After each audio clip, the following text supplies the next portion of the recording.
ಅಷ್ಟು ಹೇಳ್ಕೊಡಲ್ಲ. ಸೊ ನಿಮ್ಮಲ್ಲಿ ಇದಿದೆ, ಸ್ಕಿಲ್ ಇದೆ, ಆ ಸ್ಕಿಲ್ನ ಎಫರ್ಟ್ ಹಾಕಿ ಮಾಡಿಕೊಟ್ಟಿದ್ದಾರೆ.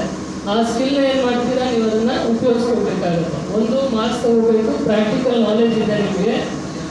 ಅದಾದಮೇಲೆ ನೀವೇನು ಮಾಡಬೇಕು, national apprenticeship portal already register ಮಾಡಿದ್ದಾರೆ. ಬೇರೆ ITI ಕಾಲೇಜವರಿಗೆ ಏನೂ ಮಾಡಿಲ್ಲ, ಎಕ್ಸಾಮ್ ರಿಸಲ್ಟ್ ಬರೋದು ಮಾಡಿಲ್ಲ, ಅವ್ರು ಆಲ್ರೆಡಿ ಮಾಡಿದ್ದಾರೆ. ಅದಕ್ಕೊಂದು ಧನ್ಯವಾದಗಳು ಹೇಳ್ತೀನಿ ನರಸಿಂಹಮೂರ್ತಿ ಸರ್. ನಿಮ್ಮ ಕೆಲಸನ ತುಂಬ ಸುಲಭ ಮಾಡಿಕೊಟ್ಟಿದ್ದಾರೆ. ಓಕೆ, ನೆಕ್ಸ್ಟ್ ಬಂದ್ಬಿಟ್ಟು ಎಜುಕೇಷನ್ ಆಯಿತು, ಮಾರ್ಕ್ಸ್ ಆಯಿತು, ಮತ್ತೇನು ಬೇಕು, ಮತ್ತೇನು ಬೇಕಾಗತ್ತೆ, ಆಪರ್ಚುನಿಟಿ ಬೇಕಾಗತ್ತೆ.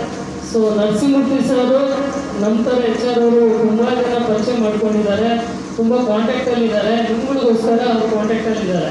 ಯಾಕಂದರೆ ನಮ್ಮ ಹುಡುಗರಿಗೆ ಒಳ್ಳೆ ಅವಕಾಶ ಕೊಡಿ ಸರ್ ಅಂತ, ಲೋಕಲ್ ಹುಡುಗರಿಗೆ ಹೆಚ್ಚಿನ ಅವಕಾಶ ಕೊಡಬೇಕು ಅಂತ ಕೇಳ್ಕೊತಾ ಇದ್ದಾರೆ. ಅದ್ರ ಪ್ರಕಾರ ನಾವು ಕೂಡ ಅವ್ರ ಜೊತೆ ಸಾಥ್ ಇರೋದಕ್ಕೆ ಜೊತೆಲಿದ್ದೀವಿ.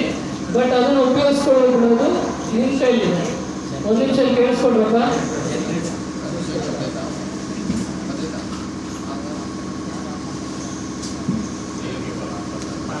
ಏನೋ ಪ್ರಾಬ್ಲಮ್ ಅಲ್ಲಿ